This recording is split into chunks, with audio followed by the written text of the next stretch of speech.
Well, hello, everyone. Cynthia Tavain once again with Interactive Brokers, and thank you for joining today's webinar being brought to us by GreenTraderTax.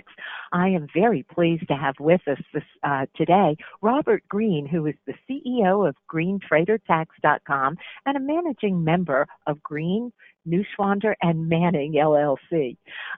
So with that, if you would join me in welcoming Robert, I'll go ahead and pass you those controls, Robert. If you would share your screen, let's get underway here today. Thanks for joining us. Thank you, Cynthia.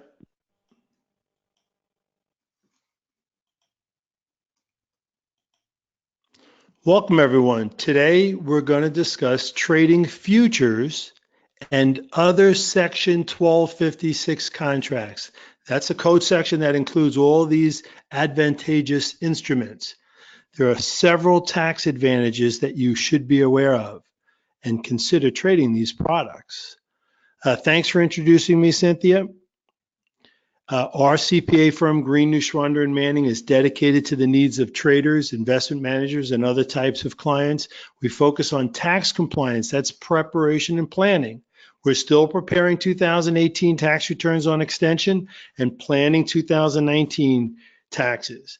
We also do accounting, consultations, entity formations, and tax controversy if you run into that. I founded the firm in 1983. I have great new partners and wonderful CPAs, and we have clients all around the country and world using our virtual process. The information today is educational. It's not intended to be a substitute for specific individualized tax, legal, and investment planning advice.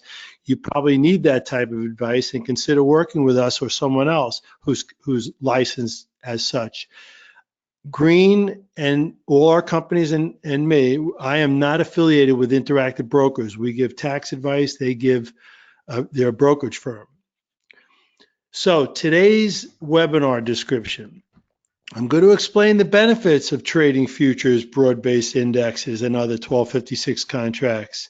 You may be surprised, it's a long list of products. First and foremost, there are 60-40 capital gains rates. 60% is long-term rates. So the blended rates are 4.2% to 12% lower. If you're in the 35% bracket, you're going to be paying 22% rates rather than 35. It's 12% lower. That can save you a lot of money on an extra $100,000. That can put $12,000 of tax savings in your pocket. That's meaningful. So I'm going to go through a list of the 1256 contracts. Now, one of the features of 1256 is mark-to-market accounting. That means it includes the unrealized gains and losses at year end and the realized. And that negates the need for those onerous wash sale loss adjustments that you have to make on securities. So you don't have to worry about those with 1256. It's just simpler, cleaner, easier come tax time. Easy tax reporting.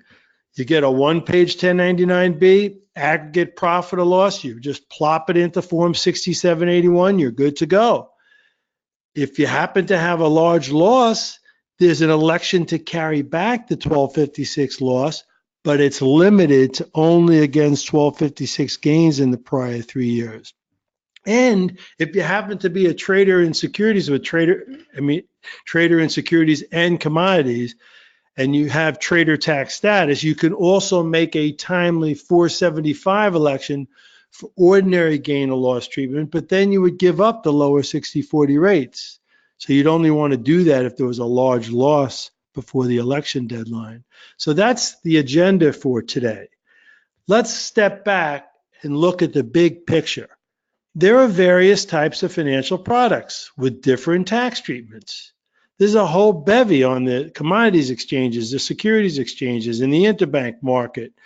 So there's a lot to trade: options, futures, underlying, derivatives. So you want to know is what you're trading a 1256 contract to get the best overall tax advantages.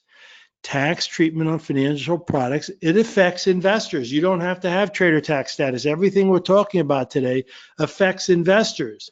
It affects traders and hedge funds. But sadly, many tax preparers overlook essential differences in tax treatment for these groups. resulting in overpayments. Education is key.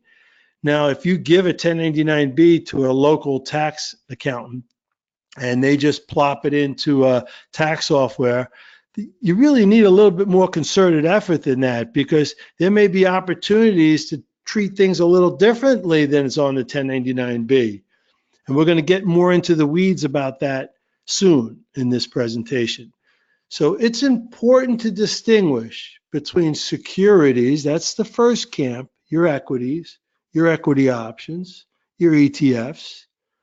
Those are securities versus the 1256 contracts, which get the lower 60/40 capital gains rates. Now, there's other things to trade too. There's Forex in the interbank market, if you happen to have access to trading swaps, and they have ordinary gain or loss treatment. They're not even capital gain or loss. So once you get that far, you're not done. There are also various elections you can make to change the tax treatment. You can navigate out of Forex ordinary gain or loss into capital gains treatment. You can navigate out of capital gains and loss treatment on securities and commodities, including 1256 contracts, into ordinary gain or loss with 475. So there are elections too. Some are contemporaneous, like the Forex one you can make any day. But the 475 one, you had to make that April 15th. So the first big issue that you want to get your hands around is it capital gains or is it ordinary income? Now, if you sell a stock, if you buy a stock today and sell it tomorrow, that's a short-term capital gain. You're holding it less than 12 months, and it happens that short-term capital gains are taxed at ordinary income. But they're not ordinary income, because if there's a loss, there's a capital loss limitation of $3,000 against other income. And a lot of traders, especially new ones, and all traders over the years, they experience years where they could have large losses, and they have to carry forward the capital loss carry forward. Unless it's 1256 is an election to carry it back. So you want to know what your capital gains. Are you going to end up on that Schedule D? Or is it ordinary income or loss? Because ordinary losses are unlimited. Capital losses are limited. So most financial instruments, and again, this is the big picture. We're going to delve into 1256 momentarily. So most financial instruments, including securities, 1256 contracts, options, ETFs, ETNs, indexes, precious metals, cryptocurrencies. If you're a trader or an investor and you're holding it as a capital asset, you're not a dealer holding it as inventory, it's a capital asset in your hands, then you're going to have capital gains and loss treatment. Now, some of these financial products qualify as 1256 contracts that happen to have those lower 60/40 capital gains rates, but they're still capital.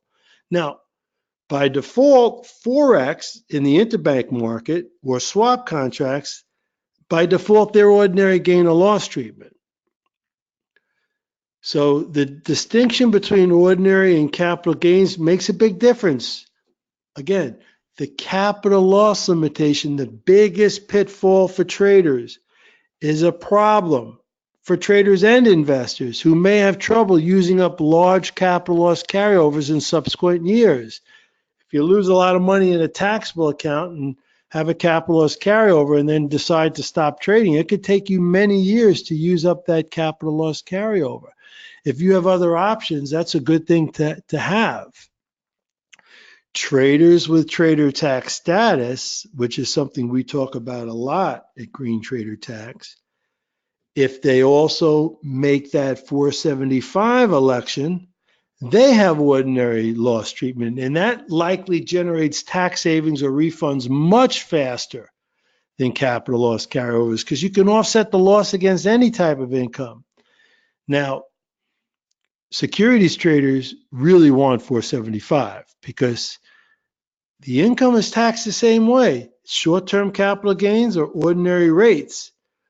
But with 475, it unlocks tax loss insurance exemption from wash sales, exemption from the capital loss limitation. It's different for a 1256 contract trader. If they elect 475, it's very expensive tax loss insurance. For the securities trader, it was free premium for tax loss insurance. For the futures trader, 475 is expensive tax loss insurance because they give up the lower 60/40 rates. Plus, they don't desperately need the tax loss insurance because they have this 1256 loss carryback election. So that's the big picture. Now let's get into the cornerstone benefits of Section 1256 contracts. And many of you have probably heard about 60/40. What does that mean, 60/40? Well, the bottom line is it's going to carve off 4.2% to 12% lower tax rates. So instead of paying 20, it's whatever the rate is, you're going to have 4.2 to 12% lower. It could be 1/3 off the rates. It's like, hey, there's a 1/3 off sale to trade 1256 contracts. People like sales. They like better rates.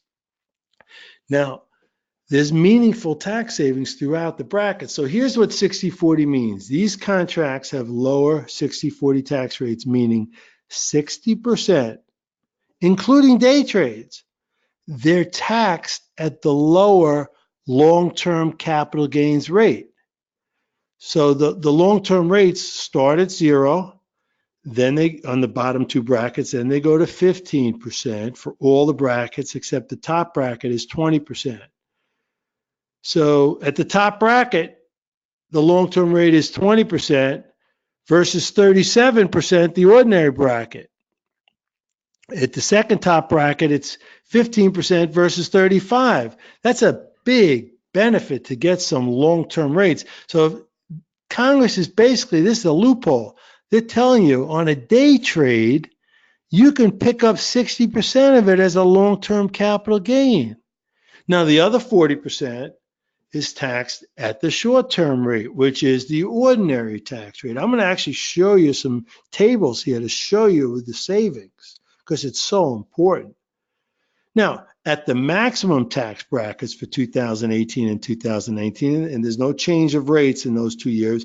2018 was a big change for 2017 with the new tax law, but 2019 is the same as 18. The top blended 60/40 rate for 1256 contracts is 26.8%. That's 10.2% lower than the top ordinary rate of 37%. That's a nice savings. Now, at the next bracket of 35%, here's an example. You make an extra $100,000 in 1256 contracts in the 35% ordinary bracket. You're going to save $12,000. That's pretty handy. Now, it's not just at the top rates. There is meaningful tax rate reduction throughout the brackets. Because here's the key. At the bottom two brackets, the 10% bracket and the 12%, the long-term rate is 0. So I'm going to show you on the next slide the savings. Now, keep in mind, your state tax rates don't do 60/40. They just treat it as taxable income. So you're not getting 60/40 on the state benefit, you're getting it on the federal. So take a look now at this chart. These are your 1256 tax rates versus ordinary rates. So the first column, ordinary rates. So let's say, and let's just jump ahead for a second to the brackets themselves, all right? These are the ordinary brackets. So if you make, and there's a standard deduction of $12,200 or $24,400 for 2019. So after your standard deduction, so if you make, let's say, trading gains of 30,000, you have a married standard deduction, you're going to be in this 10% bracket. So if the 10% bracket goes up to 19,400, let's put on my laser pointer. So if you make under 19,400 married, you're in the 10% bracket. If you make under 78,950 married, you're in the 12% bracket, because they're saying the 22% bracket applies above that amount. So a lot of traders on their own, single and married, if they've given up other jobs, their taxable income might be under these amounts, close to 40,000 single, 79,000 married. And that's after the standard deduction. So you might be in those lowest two brackets. So look at this, look at the rates for the 10 and 12%. What is the long-term rate? It's zero. It's zero. Now, so 60% times the long-term rate, 60% of zero is zero. 40% short-term times the 10% ordinary bracket is 4%. So what is your blended 60-40 rate? It's just the short-term rate, 4%. What is the ordinary rate if it was securities? 10%. What is your savings? Instead of paying 10%, you're paying 4%, and you put 6% in your pocket. 60% reduction. Now in the 12% bracket, the long term is 4.8 because it's 60, it's 40 times 12. So 40 times 12% is 4.8. The long term was zero. So you're paying 4.8% instead of 12. You shaved off 7.2%. Huge. And now you get into the 15% long-term rates. When you get above the first two, then it goes to 15 in these brackets. And it's only the top bracket that's 20. So you do the math, the 40 and the 60 and the blended. So these are your blended rates: 4, 4.8, 17.8, 18.6, 21.8, 23, 26.8. That's a pretty nice rate to have on your taxes for a blended rate. And look at the savings in rates. It jumped to 12% at 35, then it settled in at 10.2. So it's huge savings throughout the brackets. And these brackets are pretty steep. I mean, a lot of traders end up in the 12%, 22, 24. It's only your really successful traders are getting into the higher brackets, but there's big savings in those higher brackets too. Now, there's no self-employment tax. Trading income is not self-employment income, SEI. So whether you're trading securities, futures, you don't owe self-employment tax, which includes FICA and Medicare. It's 15.3% of the Social Security base of 133,000. You're not paying SE tax on trading gains. Now, there is an exception. Traders who are full members of a futures or options exchange are an exception here. They have self-employment income under Section 1402I on their exchange-generated trading gains report on Form 6781.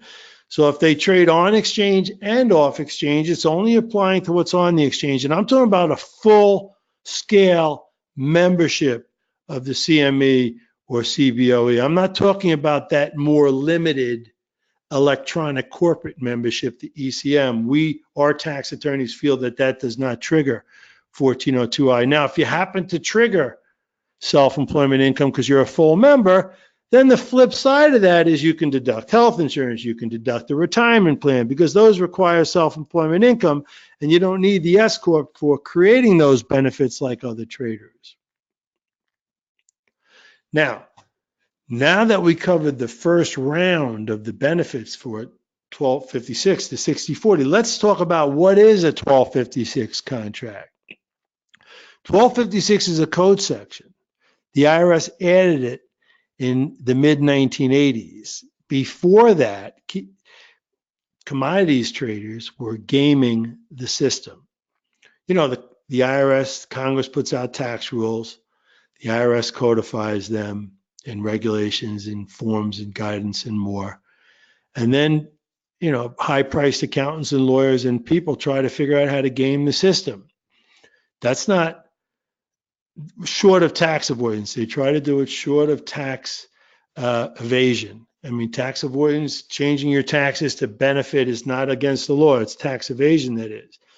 So commodities traders, they would just put on offsetting positions, and then at year end, they would sell the losing position to realize the loss, but they would let the other winning position continue unrealized and not have to pick up the gain or loss. And they booked the tax loss without having an economic loss. And that's a no-no in the IRS book. So they have a whole bunch of rules like wash sales and mark-to-market and straddles to prevent that. So they put in mark-to-market accounting. They said, listen, you got to mark-to-market all your book, both the winning and losing. So then Dan Rostenkowski, chairman of Ways and Means, who became notorious, got into a lot of trouble. He was chairman of Ways and Means at the time, the tax writing arm of Congress in the House. He said, well, wait a second, if you use mark-to-market accounting, how does anyone ever get a long-term capital gain? They're going to be forced into short-term capital gains. So we need to have a blended rate where some of it is long-term, some of it is short-term. So you would have thought that the 40% would be the long-term portion, but boy, was Rostenkowski good. I mean, he was the representative from Illinois, represented Chicago with all the commodities exchanges. And he fought to win 60-40, and that was pretty incredible.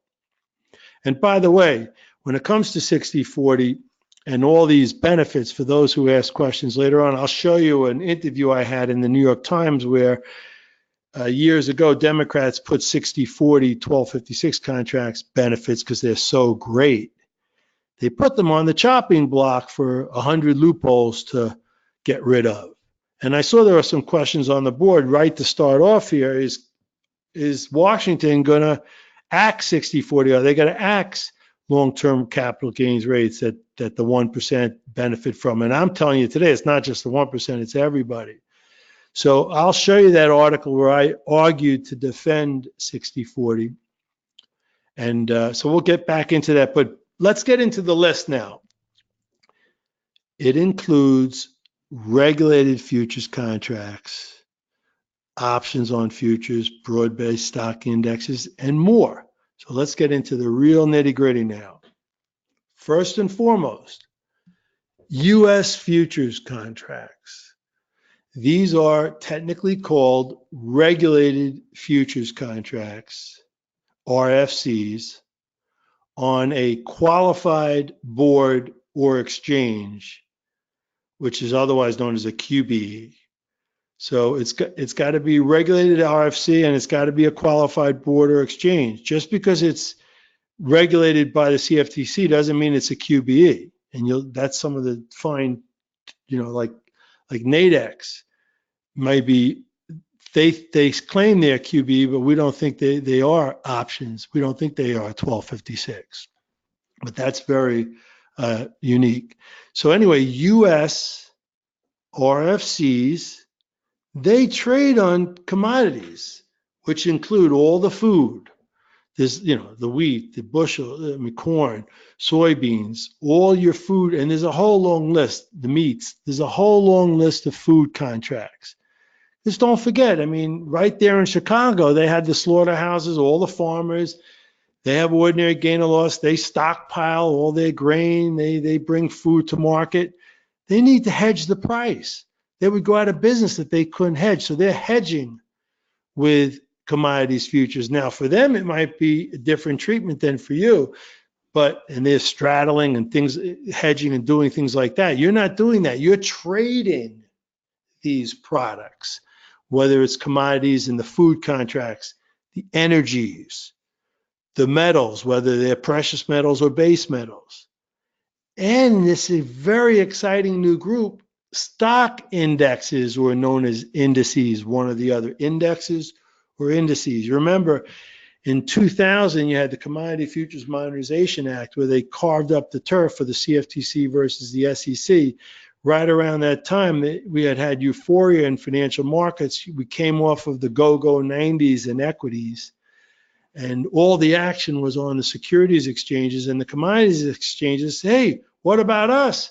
they created a bevy of these new stock index futures products to trade on the commodities exchanges to capture some of the excitement in the stock index and the ETFs. They matched it with indexes. Now you also have commodities contracts, the futures contracts on the financials, including your treasuries and bonds. You also have currency pairs. You don't have to go into the interbank market. You can trade currency pairs, the major pairs. In fact, that's what a major is. It's defined as what trades on the commodities exchanges. And there's more.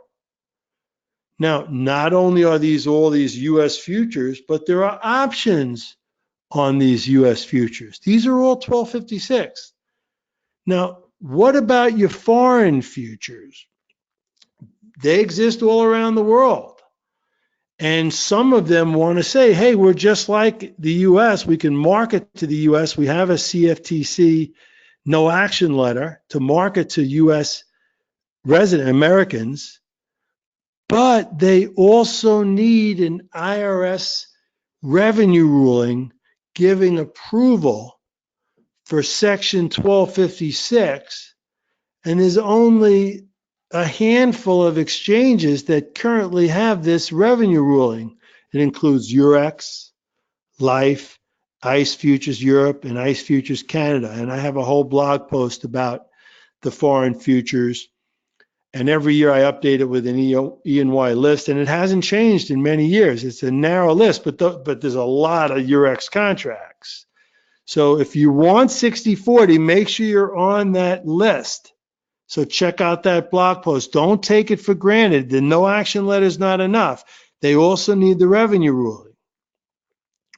Now let's get into a great area, the broad-based indexes. That's an IRS term, broad-based indexes. They're talking about the stock index futures. What makes it broad-based is it's made up of 10 or more underlying securities. Now, why is broad-based like a commodity future? Well, it's macro. It's 10 or more. It just so happens that just about all the index futures, I think they start at 30 and they go up to Russell 2000. So most of them are made up of, almost all that I know about are over 10. Now, a lot of retail traders have access to these markets. There's the new micro E-minis stock index futures with 1/10 the retail, I think, margin requirements and more. And look into the details on this on the CBOE. But we're talking about index futures, broad-based index futures, options on the broad-based index futures. They're all 1256. Now, it's very important to understand that the broad-based index is taxed differently from exchange-traded funds, ETFs. The ETFs are securities. They don't get the 60/40. For example, the S&P 500 index, the SPX on the CBOE, I believe it is listed on a commodities exchange. It's taxed as a Section 1256 contract. The SPDR S&P 500 ETF Trust, that's a registered investment company. It trades on the NYSE ARCA Securities Exchange as the symbol is SPY. That's a securities exchange. It's taxed as a security. So the SPX, it's not exactly the same as the SPY. They're both based on the S&P 500 index. The index kind of the movement is based on the underlying prices, whereas the ETF, the movement is based on what buyers and sellers will trade. It's a little different, and there's a lot of other differences too. And that's beyond the scope of today's presentation. And you traders look into all those differences to understand what you're getting into. And one is mark to market, the SPX is mark to market, the ETF is not. So look into that. But those are similar, and you could trade one with 60/40 and the securities one, the ETF, without. Now there's plenty of other 1256 contracts too. So not all ETFs are securities ETFs, the RICs, the registered investment companies. There's the commodities futures ETFs. They're taxed as publicly traded partnerships, PTPs. Now, when you buy and sell a PTP, it's taxed as a security, and you may get a K1 with 1256 income that you pass through and then add it to your cost basis. But the option on the commodities ETF PTP, we think that's 1256, and your broker may not pick that up. So look into that, because we think it's a non-equity option. Non-equity options are the catch-all in 1256, but make sure that you can use that properly. So the option on the securities ETF, the option on the SPY, that's a security, but the option on the USO, the commodities ETF PTP, is 1256. Now, if you have a CBOE listed option on volatility ETN structured as prepaid forward contracts, so the VXX symbol is an exchange traded note ETN structured as a prepaid forward contract, and your broker may treat it as a security. They may treat both the VXX and the option on the VXX as a security, where we think that the VXX is not a security, but it's not 1256 either. It's a prepaid forward contract. But we think that the CBOE listed option on the ETN prepaid forward contract is a non-equity option in 1256. So the VXX is not 1256, but the option on the VXX is. You may want to depart from your 1099-B on that. Now, non-equity options, that's where you're trying to get to. So options on equities are equity options. They are not non-equity options. So be careful with that catch-all. Now, if you happen to be trading Forex forwards, most trade spot, but if you're trading Forex forwards in the major currency pairs, and you know they're a major because they trade on the CME as an FX product, as an RFC, but you're trading in the interbank market, you can file a capital gains election to opt out of Section 988 ordinary gain or loss rules. And if you don't take or make delivery, we make a case to navigate into 1256. Congress added 1256G for foreign currency contracts. Again, why did they add something? Because people were gaming the system. They were trading RFCs in currency pairs and also in the interbank market, and they were getting tax losses up front and letting profits go. Now, we also make a case if you're trading spot to get the same benefit as trading forwards. And it's a very detailed case that we make. So on our website in the tax center, you would click on Forex tax treatment and then click on the blog post about the case we make for 60/40 1256G. Now, we don't have to make that case for Forex OTC options, which very few retail traders have access to. But if you happen to trade the Forex OTC options, it's a really funny history. First, the IRS said yes, then they said no. They reversed themselves in the right tax court, and they looked at a literal interpretation of the law, and they said it's just 1256 by default, the options. So Forex forwards and spot are 988 ordinary gain or loss. You make the capital gains election, and on the majors only, you can navigate into 1256G.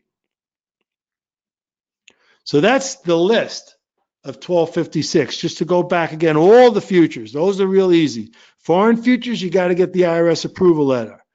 All your broad-based indexes, and including the E-minis, the micro E-minis. And then these special case scenarios, like the options on the precious metals. The precious metals are not 1256, but we think the options on the GLD can be 1256 because the underlying gold is a collectible, it's not a security. So you got to think this out logically. Now that broad-based contract thing about the 10 or underlying, 10 or more underlying, it's macro. Well, someone might say to me, Bob, well, wait a second, my SPY S&P 500 ETF trust is over 10. It's like a macro, but too bad. It's a registered investment company. It's a security. The index is not a security. It's a futures product. All right, let's talk a little bit more about the mark-to-market accounting. Section 1256 MTM includes realized and unrealized gains and losses.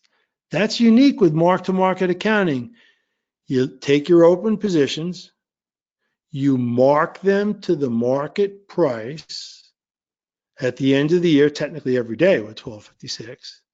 So you're imputing a sale at the year-end price, and hopefully you have a good price. We're going to talk about that. Is that price for real? It can really affect your taxes. And then that's your unrealized gain or loss. You reverse that out to start the next year, and then you do mark-to-market at the end of the next year.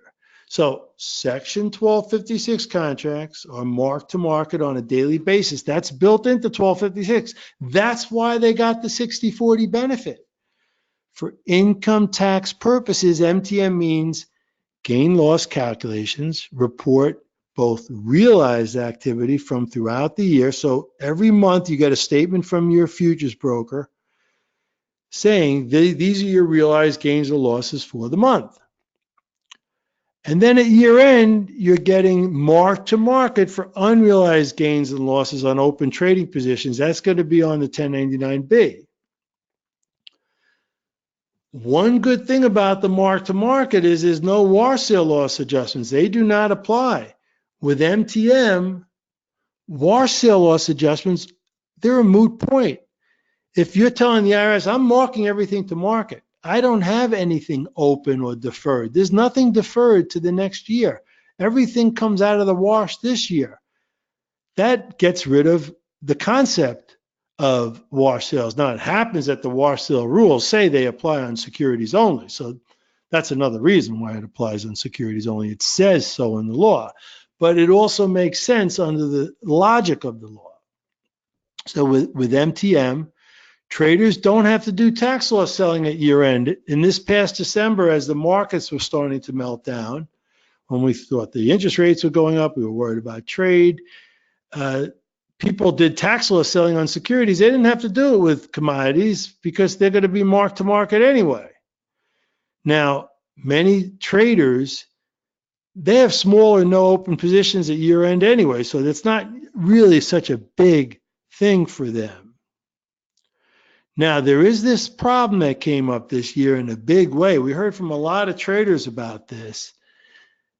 How do you value thinly traded contracts? Now, it might be hard to find an accurate MTM price for valuing long-term options, leaps, at year end. Now, we had some clients. They were trading leaps. They were looking at their December statement, and they were okay with the year-end price. And then they got the 1099-B, and it said that the mark-to-market value was huge. They had a huge gain they had to report. And they said, well, wait a second, this is ridiculous. That's not the value. And I sold the thing at a much lower gain in January. I'm not paying a huge tax bill for 2018 on a valuation that's way in the stratosphere that I think is completely wrong. Bob, how did this happen? What can I do about it? I've called the broker. They won't change my 1099-B.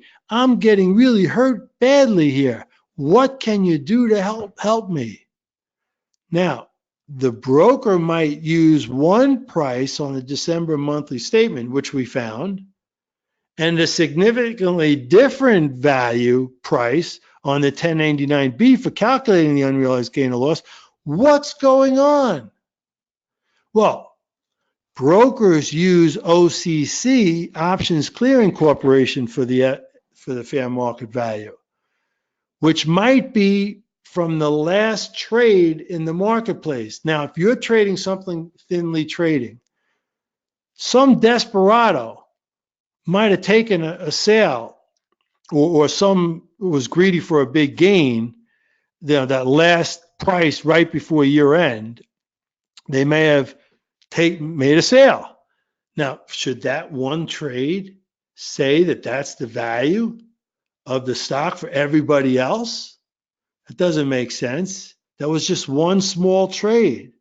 That's not the actual fair market value. So what are you going to do? You're not going to get the broker to go off OCC. That's the rule for the broker. And this gets back to the fact that brokers do a good job. They calculate 1099-Bs, or they try to do a good job, and they put a lot of money into it. They calculate 1099-Bs based on IRS rules for broker. The dirty little secret, and you can read about all that in Bloomberg. They interviewed me this past week about the whole thing, and you'll see me right up top in the article because I really influenced the writer. She was going to say how they're doing incorrect 1099-Bs, and I was trying to say it's not just incorrect, it's unfair. They're following the IRS rules for brokers, and the dirty little secret is those rules differ from IRS rules for taxpayers. So what does a sophisticated taxpayer do with a thinly traded contract problem? They turn to our tax attorneys, who suggest doing what bigger hedge funds do, using Black-Scholes modeling, which is accepted by the IRS, to determine a more accurate fair market value. Now, you're not going to do that for $5,000 difference in price, but if it's a couple of $100,000, it may be worthwhile to look into that. Now, if everything goes well and you don't have these little snags like the thinly traded stuff, it's pretty easy reporting. You got a simple 1099-B and a simple Form 6781. It's a one-page 1099-B for your 1256 contracts.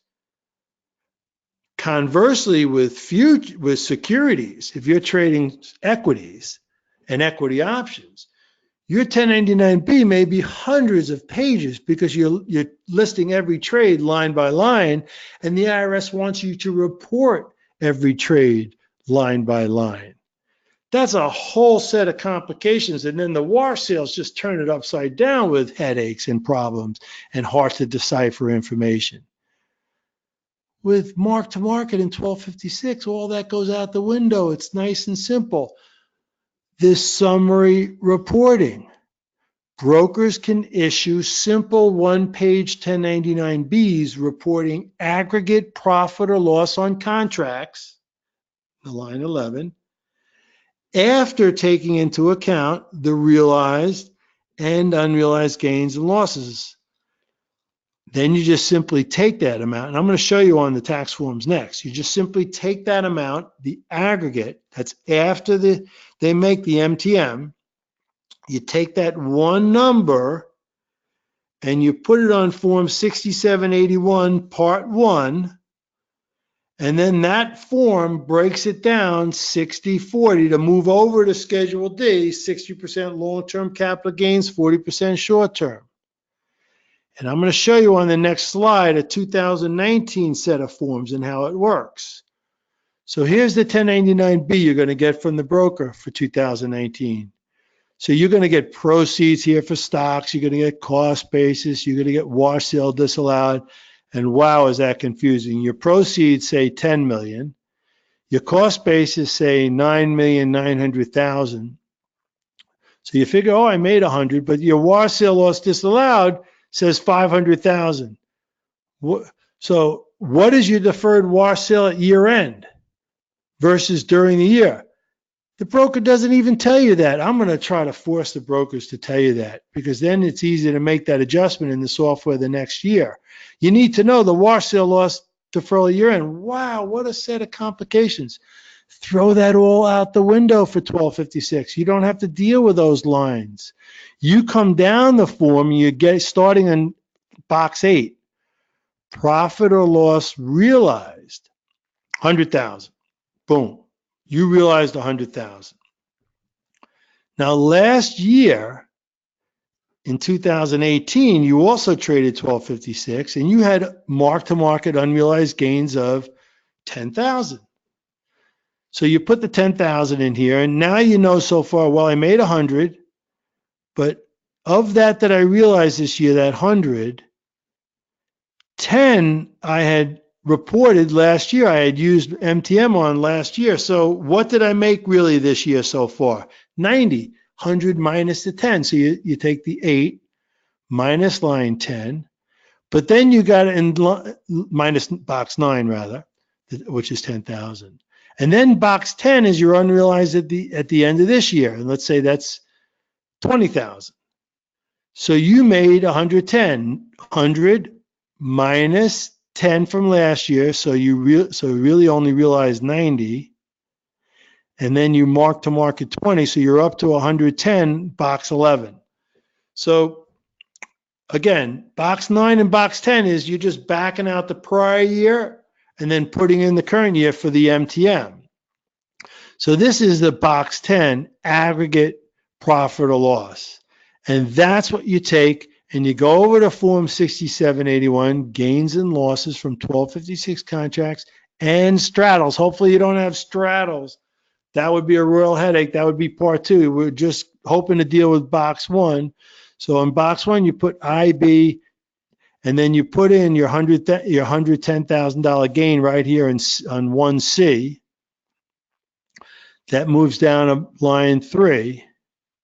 If you had any 1099B adjustments, that's where you might make them, like for differences, like I said before, departing from the 1099B, and you want to show the IRS and have a footnote. So it's pretty simple. You're not dealing with all part 2 and part 3. Now, again, there could be issues on some broker 1099Bs, and not every broker does the same thing, and they have, kind of standardized but different reporting. Our CPAs think that IB does a great job with tax reporting, and a lot of them do, but a lot of them have issues. But there are some issues that are not their fault that are just opportunities for you as a taxpayer, or burdens on you as a taxpayer, to follow IRS rules for taxpayers, which are different from IRS rules for brokers. It's apples versus oranges. So the common taxpayer, the layman, one might expect that broker issued 1099Bs would handle all tax treatment issues, but for some financial products, they do not. For example, some brokers categorize CBOE listed options on volatility ETNs and ETF structured as publicly traded partnerships. They treat those as securities. Why? Because that may be what the exchange told them, and they pass it through their coding in their system to come out that way on the 1099B. Now, maybe by default, that's okay. But we have found substantial authority, which is not a guarantee. It's a minimal level of authority needed for a tax preparer to sign off on a position. So it doesn't mean the broker 1099B is wrong. It just means that we think there's an opportunity for you to use 60/40, and there's substantial authority to do it. People traded a lot of volatility products last year. They're trading them now with volatility. I mean, the VIX can go stable, and then it can explode up, it could explode down. There are inverse products. So we had failures of some of these products last year. There were some big moves. And it may be in your interest for 60/40. It may be in your interest for not. If you're using 475 on securities, there's different interests. But the bottom line is, we think there's substantial authority to treat these CBO listed options on volatility ETNs and on ETF structured as PTPs. If the ETF is structured as a RIC, no, that's different. That is a security. So again, find out what can be a non-equity option to come backdoor into 1256. Again, don't confuse it. The options on the securities ETFs and ETNs that are structured, no, securities ETFs. Some of your volatility products are securities ETFs, and the options on those are securities. Sorry if I confused any of you there. Go back and look at our content, but it's the non-equity versus the equity option. The non-equity is 1256. Now, again, the most complicated issue on 1089Bs are wash sale loss adjustments on securities. Now, I don't want to just not include this next slide, but I also don't want to delve too much into it. It's beyond the scope of today's session. The mixed straddle election. Again, if you have offsetting positions with no economic risk, and you're looking to take a loss, tax loss, and let the profits run, and you don't really have an economic loss, the IRS, or if you're, using a hedging rule, these rules are meant to catch people from gaming the system. Section 1256 traders should also learn about the mixed straddle election and hedging rules in section 1256D and E, and as discussed on Form 6781, the form and the instructions.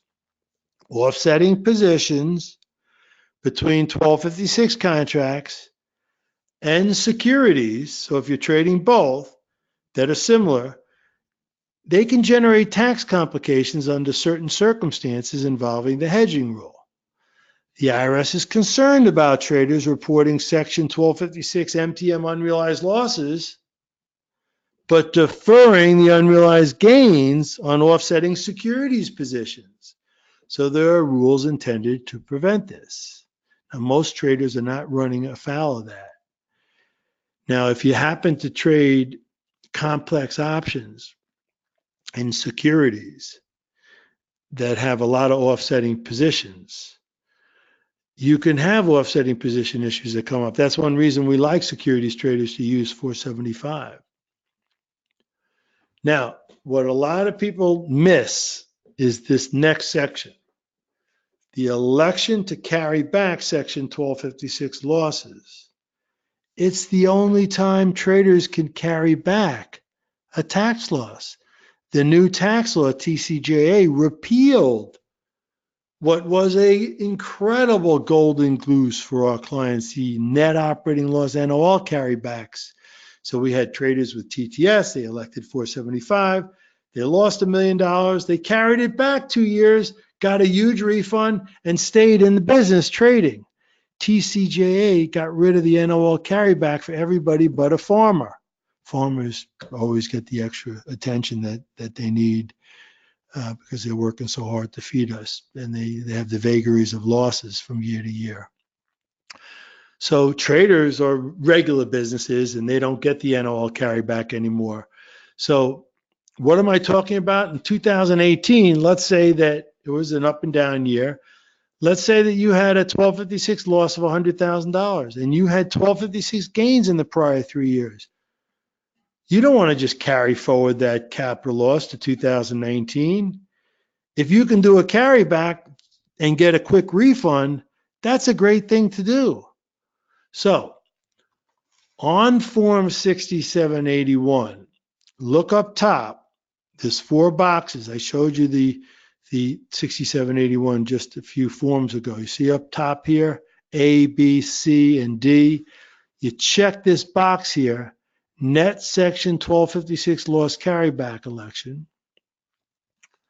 And then you enter the loss on the tax return and you remove it on line 6. So you enter the loss here, IB, loss 100,000.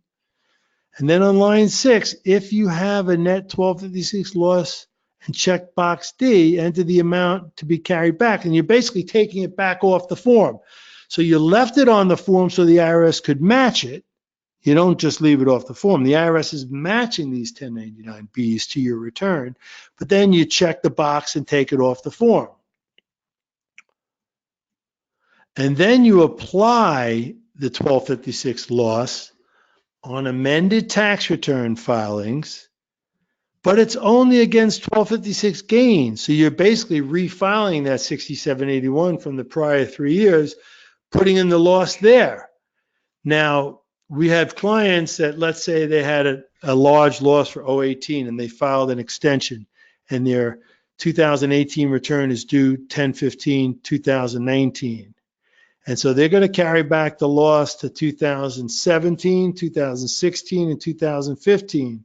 But the 2015 tax return closed April 15, 2019. So how do they do that? They can do it with the Form 1045 quickie refund. So otherwise you use the 1040X, but the 1045 is preferable.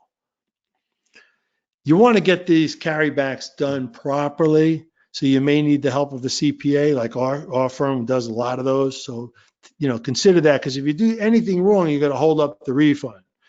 Now it's a 3-year carryback, and then any unused amounts are then carried forward, so it's not wasted. You don't have to do the carryback. If your carryback opportunity produces a gain, a savings of $1,000, and it's going to cost you more than that to have our firm do it, then maybe you don't do it. But if you're going to get back $20,000, you want to do it. So let's talk about the Section 475 election. I've covered that a lot in other webinars. That's the golden goose for traders, securities traders. Traders eligible for trader tax status are entitled to file a timely election for 475 on securities only and or on commodities, and the commodities include the 1256 contracts. That election was due April 15th, 2019. Why would a futures trader have considered making a 475 election on April 15th, 2019? I'll tell you why. Maybe they lost a lot of money in Q1 and they don't have a 1256 loss carryback opportunity, and they have other ordinary income that they could offset with an ordinary loss. So they want 475. They elected it as an individual, and then they got a do-over by setting up a spousal general partnership or a single member LLC corp without 475 to get back to 60/40 treatment. The name of the game for traders is that know your elections, know when they're due, wait to the last second, last minute, see if the election helps you or not. What are your next moves that you can make, like do-overs with an entity or not, or the next year revoking the 475, which you can do. And play, it's like a chess game, make the moves based on what's on the board. Generally, 475 is smart for securities traders. It's tax loss insurance and maybe a QBI deduction. But it's not a good idea for Section 1256 contract traders because it's expensive tax loss insurance and they wouldn't get a QBI deduction anyway. Bottom line, if you have an opportunity to elect 475 and there's big losses, you know that ordinary losses are generally a lot better than capital losses. And ordinary income is worse than 60/40 gains. So securities is different from 1256. You're making different moves, different elections, different planning. Now, on the final slide, let's talk about the QBI deduction, the qualified business income deduction, that the TCJA, the Tax Cuts and Jobs Act, the famous tax reform bill that started in 2018, it introduced a new Section 199A qualified business income deduction. It's 20%. If your QBI is $100,000 and you don't have a haircut or a threshold or a cap reduction, and there's plenty of those, but if everything went in your favor, you might get a 20% times $100,000 QBI, a $20,000 deduction. It's not a loss. It's not a real expense. It's sort of like depletion in the old days, which was the Section 199A, sort of like depreciation. boom, a huge deduction. But it's much better than depreciation. You don't have to recapture it. Now, trading is a specified service trade or business, an SSTB, which means that you get hurt in the new tax law. You don't get all the benefits that manufacturers get.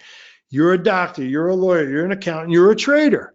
You're an SSTB, so there's an income threshold, a phase-in range, and an income cap. So if you're single, your income cap is, your income threshold 160 and change. So your taxable income is under 160, you don't get any haircut. But if you're 50,000 or more above that, you're in the phase out range. And if you're 210 and change more, you're into the cap, you get nothing. So if you're single and make over 210 taxable income, you get nothing on your trading business. So trading is a service business, and the threshold, phase in, and cap applies. Number one. Number two, qualified business income, it includes 475 income and loss only. It doesn't, that's the only income that's QBI. And all your trading business expenses are negative QBI. So if you have 10,000 of trading expenses and you happen to have QBI because you're also an attorney or an IT consultant, which is more like most traders, these QBI losses from 475 and business expenses, when you aggregate your QBI with your consulting business, it could actually hurt your QBI deduction a little bit. So the only trader that's going to get a QBI benefit is the one with 475. And I just told you, futures traders, you're not probably going to elect 475. Now here's the problem. QBI excludes all types of capital gains and losses, which includes your 60/40 capital gains and losses on 1256 contracts, your portfolio income, interest, dividends, in your Section 98 and swap ordinary income and loss. It's not QBI. Now, the big four accounting firms, we have seen some of them on a selective basis issue K1s for hedge funds, not applying QBI, based on Section 864B, which is written for non-resident aliens. And we said the whole thing that I just discussed to you is uncertain because some of these big four firms for their hedge funds have not applied QBI based on 864B, which says for a non-resident, it's not QBI. We think that they're reading 864B out of context. When the new law, 199A regs, reference 864, it's 864C, not B. B is for traders. B2 is for traders. 864B2. We think they're talking about non-residents. So yeah, a non-resident doesn't have QBI, but a U.S. resident trader, obviously they're in the U.S. It is domestic. So I will have a blog update on this soon. We have vacillated on this because we wanted to see what the big four did. Now we've seen the prop trading firms, they are using the QBI rules. We think that the hedge funds are not doing it because it doesn't help their clients and it's more complicated. So it's a little bit of a fluid situation. But what do you decide as a futures trader? We think you decide to stay in 60/40, get that incredible 60/40 rate reduction, and just forget the whole thing about trying to elect 475 for QBI because we think it works, but it's still uncertain. And the 60/40 benefit is greater in most cases than the QBI. So stick with 60/40 and stick with 1256. We will have updates on QBI in separate webinars soon, and look for a blog post soon. We are coming to a head on it, but we're not there yet. Let's go over questions and answers and see how we're doing on time. We're doing pretty good. We do usually go to a 1:30 hard break. And so you'll come back over to our website and you'll give us a call. And I'm going to bring up our website. I want to show you a few of the articles that I had talked about on the session. So we're going to go to GreenTraderTax.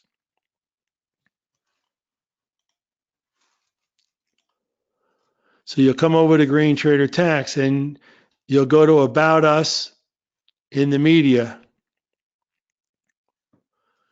And you'll see just this past week in Bloomberg, I have it already.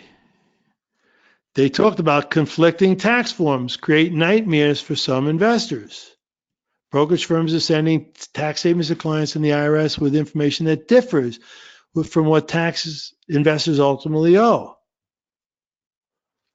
That statements can cause problems for the unwary investor is a dirty little secret, said Robert Greene. And you'll read my quotes throughout the article, and it touches on some of the things we talked about today. So you can find that article on Bloomberg at GreenTraderTax. You go to About Us in the media, and these are in chronological order. You'll see a lot of different media. But if you scroll down to the New York Times, you'll see where they wanted to throw the additional loopholes. They wanted to throw 60/40 under the bus. So you can read the actual article. The whole article is here on the New York Times website. Andrew Ross Sorkin wrote it. And what was interesting is that I defended 60/40. And one thing I said is your professional traders, they do owe the 15.3% SE tax. And they're losing the ability to get long-term rates. So hence 60/40. And you know who argued to throw it under the bus on the other side of the debate? I didn't realize it until I read the article. It was Warren Buffett. So this was a list from Democrats when they felt empowered in the prime with Obama, and Democrats had some control of the House and Senate. But Republicans said, no way, no how. We're not doing these list of loopholes. But you can bet that some of these will resurface. Now, I think that they are going to go after long-term capital gains. I saw there was one question on the board to start off on that. I think that they're going to go after long-term capital gains. That's where the billionaires and the 1% pay tax. They pay it at the long-term capital gains rate of 20% or 15%. They don't have a lot of ordinary income. They don't take a lot of salary income. Steve, I don't want to go name names, but so they're paying with AMT, they're paying under 20%. And if you want to go after a simple way to go after them all and to simplify the tax code quite a bit, you just go to one ordinary rate. So I expect that will be one of the suggestions from some of the Democrats. There'll be a lot of tax hike bills on the campaign trail, but we'll have to see what happens after the election on the makeup of Congress. And we also know that Republicans won't want to get rid of a lot of those benefits. So we'll see how it all works out. Let's go to the questions now. Let me just bring up my question board. And let me just drink something.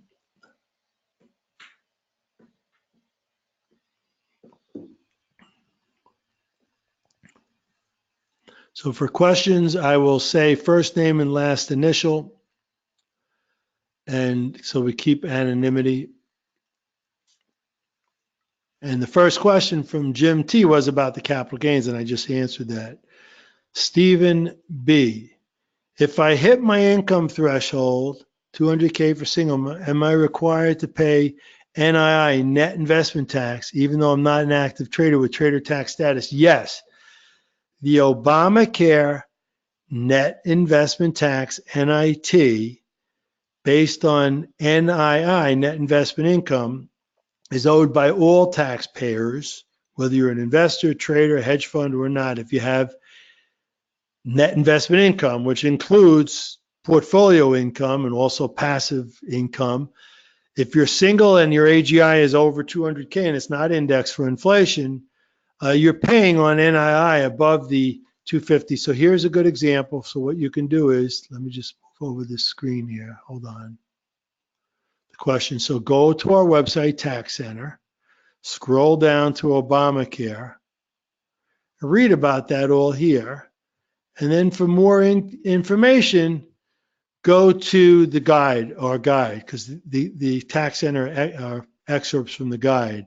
And we got much better treatment for 475 losses where you can offset other buckets. It's a complicated tax. It's a 3.8% Medicare tax for the upper 2%. Now, when Obama passed it, yeah, 250 married, 200 single might have been the upper 2%, but it hasn't been indexed for inflation. And again, inflation hasn't been that high, but it's going to start spreading to be greater than 2%.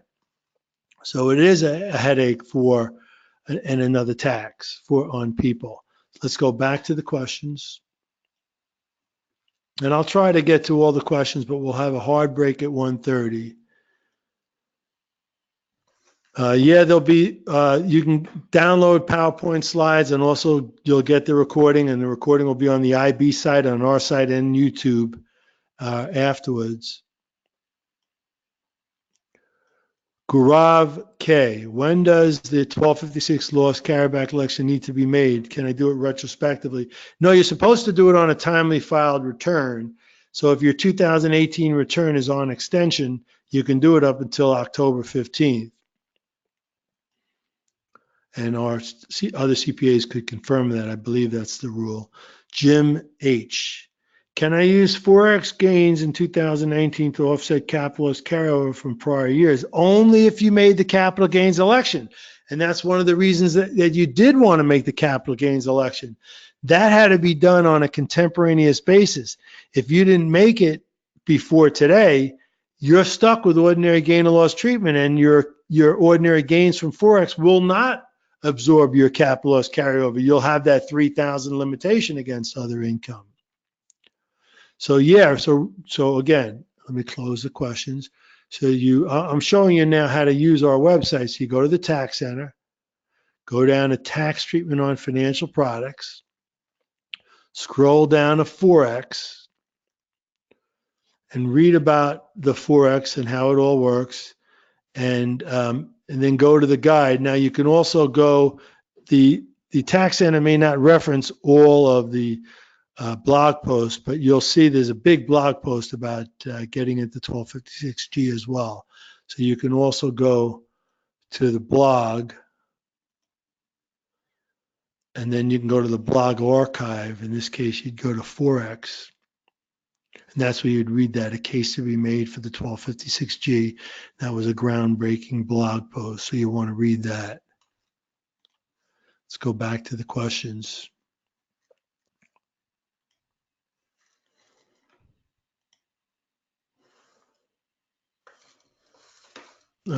Someone said they couldn't see my screen. Let me see what you see. Yeah, you do see my screen. I can see. All right, 1 second. Anthony M. Are all securities in 1256 net gains subject to net investment tax? Yes. All of your investment income is net investment income. So whether it's capital gains or ordinary or through a pass-through, it's all net investment income. So if your AGI, modified AGI, like backing out the housing allowance exclusion and foreign earned income exclusion, if it's over the threshold, then you can expect that part of NII that's over the AGI is going to trigger the NIT, net investment tax. Now, I think the Democratic candidates for president, like I know Bernie Sanders, I think he wants to, the same way that Obamacare brought back 3.8% Medicare. The Medicare tax is 2.9%, but if you're a working man with a W-2 and you're over these thresholds, this is a 0.9% surtax, so it gets you up to 3.8. So this was the first time they applied Medicare towards investment income with Obamacare, the taxes. And it's real funny that Congress talked all about getting rid of a lot of things, but they never talked about getting rid of the tax, the although maybe that's not true.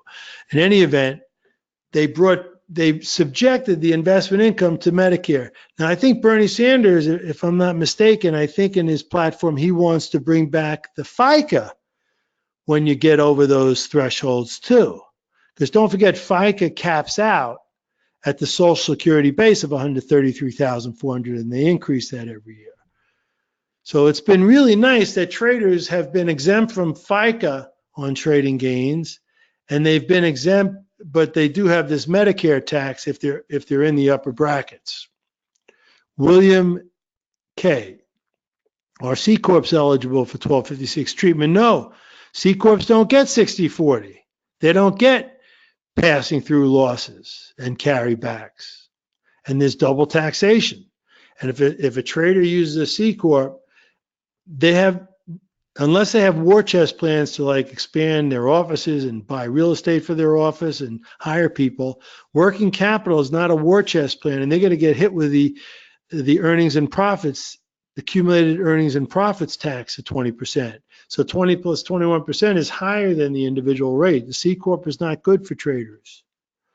Sergio C.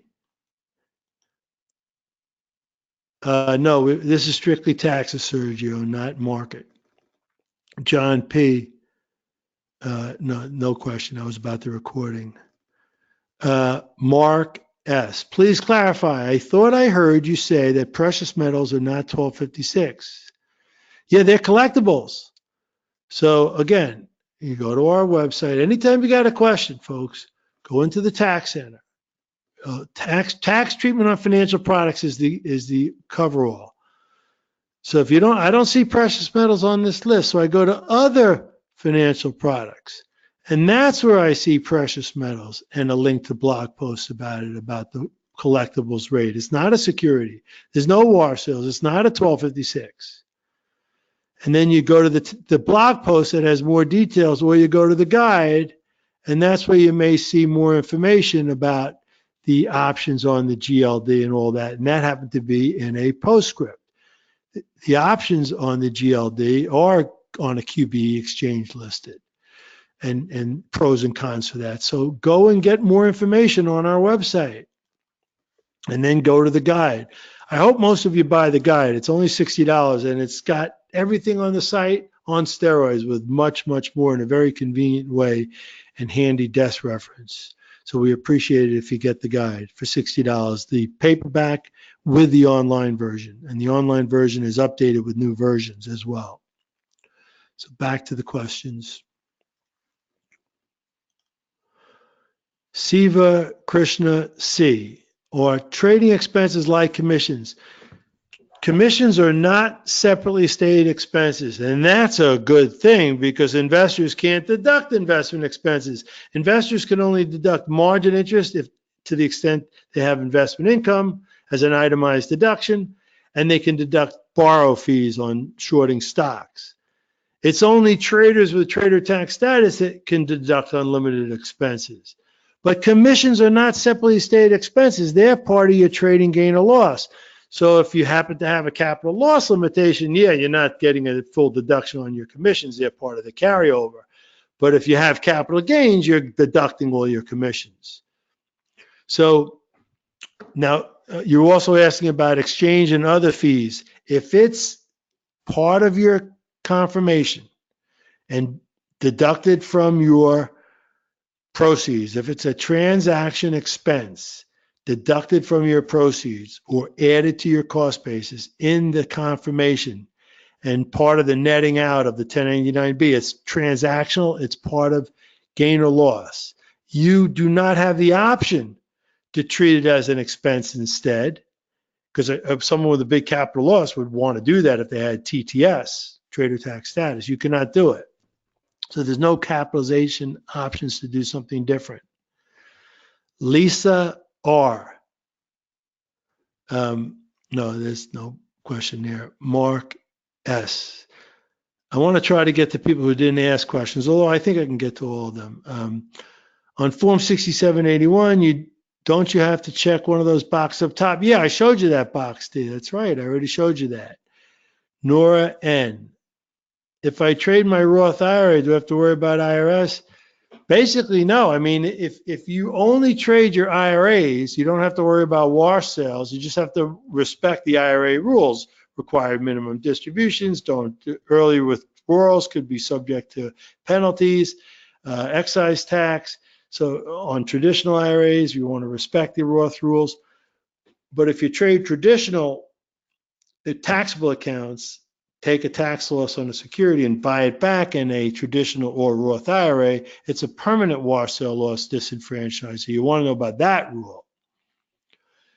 Jerry H., in your opinion, does TDA do a good job? I don't want to say denigrate anyone. I can tell you that I have formulated an idea to contact all the leading brokers for traders to survey them on their tax reporting, to get examples of all their 1099-Bs, ask them how they handle the wash sales, ask them how they treat different instruments, examples of their tax reporting, will they issue a 1099-B for 475 traders, and more. And then to write a blog post and do a webinar to show that content. So that's in the works.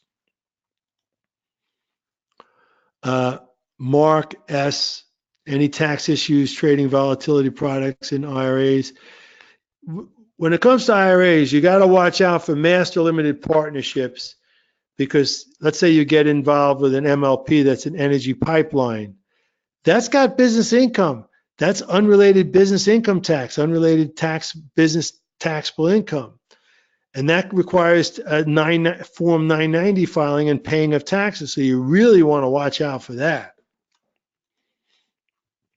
And you also don't want any margin interest in a retirement plan, because that creates UBIT as well.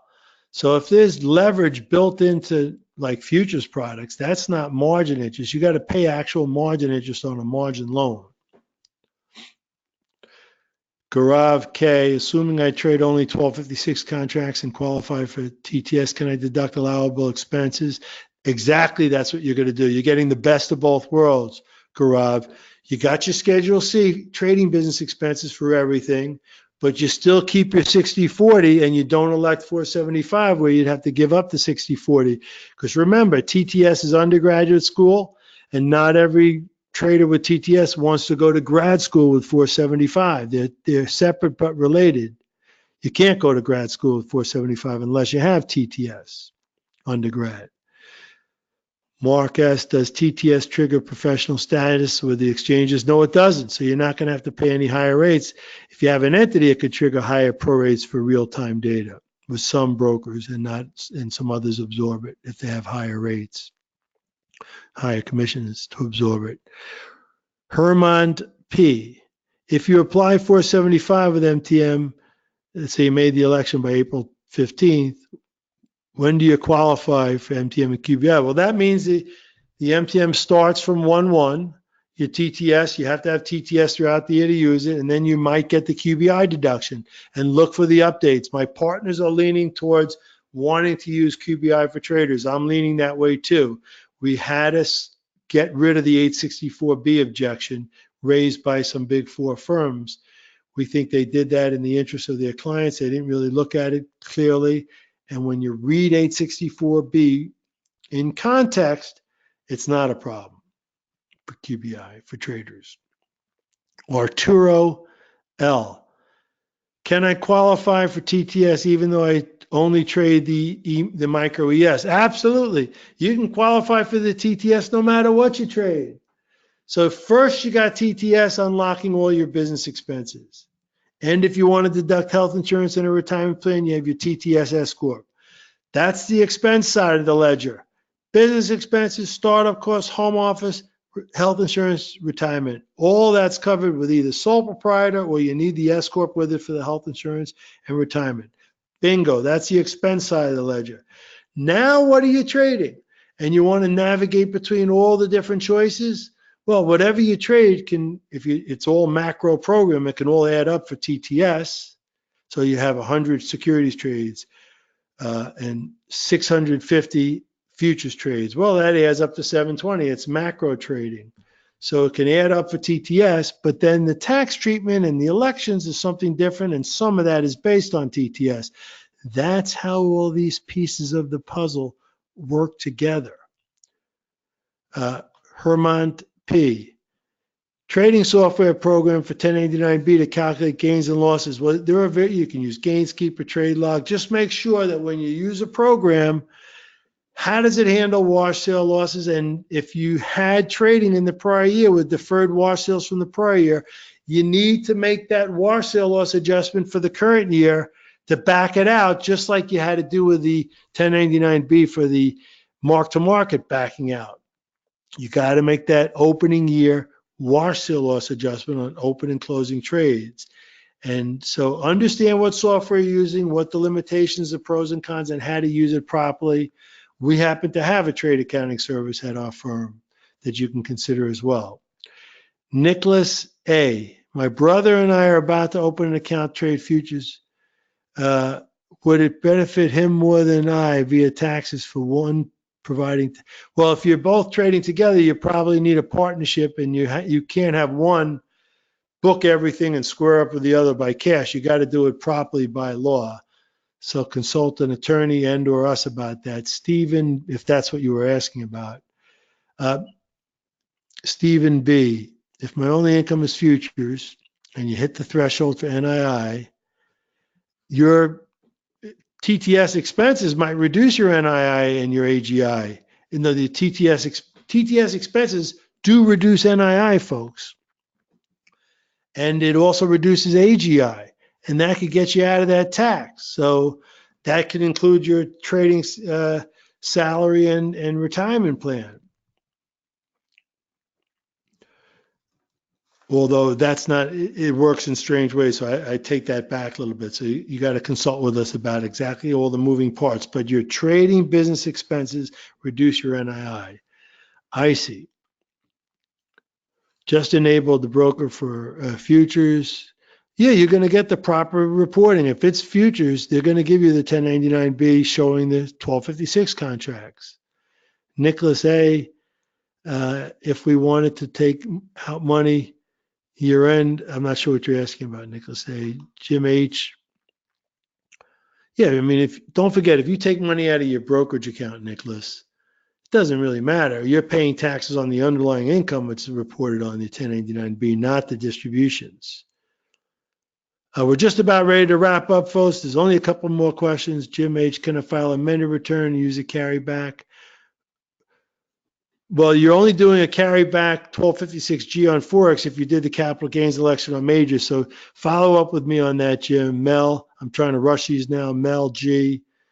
You can get the 60/40 in the LLC pass-through partnership and S-Corp return too. It passes that to your individual return. Absolutely, Mel. Richard J. What entity for appropriate for traders? Hold it. Check out our webinar on setting up the business for traders. You have that in the archive on the IB site, on our site. So again, on our site, you just go over to events and you scroll down and see all the various events. And it's a little slow now, it's coming up. And you can scroll down and see all these different recordings. You can hit find and see which ones that you want. So final question, and then I'm going to go back to you, Cynthia. Actually, we're at 129, so there were just a couple of questions that were left. Email those over to me at info@greentradertax.com. Others too. We want to hear from you. Follow up with us. Keep it short and sweet so I can give you a real quick answer. If you have a detailed question, consider the consultation with me, the 45-minute paid consultation. It's easy to get on my calendar this time of year after April 15th. So we hope to work with you soon. Go over to contact us to see how to easy follow up with us. And thank you very much, everyone, for attending. We hope to hear from you soon. And back to you, Cynthia. Well, Robert, thank you very much, and thanks for all of the extra time that you've spent in trying to get to all of those questions. We certainly appreciate it. And by the way, I also want to thank all of you for participating in our event today, making it interactive as well. Now, want to remind you that we have been recording today's session, and Robert has covered so much information. If you do want to come back and review any of the concepts, simply watch your inbox later on today. In about an hour, I'll be sending out a direct link to today's recorded playback as well as to the slides that Robert has been using for today's session. If you happen to be watching this as a recording, you can access that same information from the Interactive Brokers website. Underneath the education menu, there's a webinar section where you can locate not only today's session, but also want you to be aware that there are quite a few recordings that we have out there from Robert Greene. So you may want to browse through those as well. But that is going to end our session here today. You can all exit using the X in the upper right-hand corner. Have a great rest of your day, everyone, and thank you so much.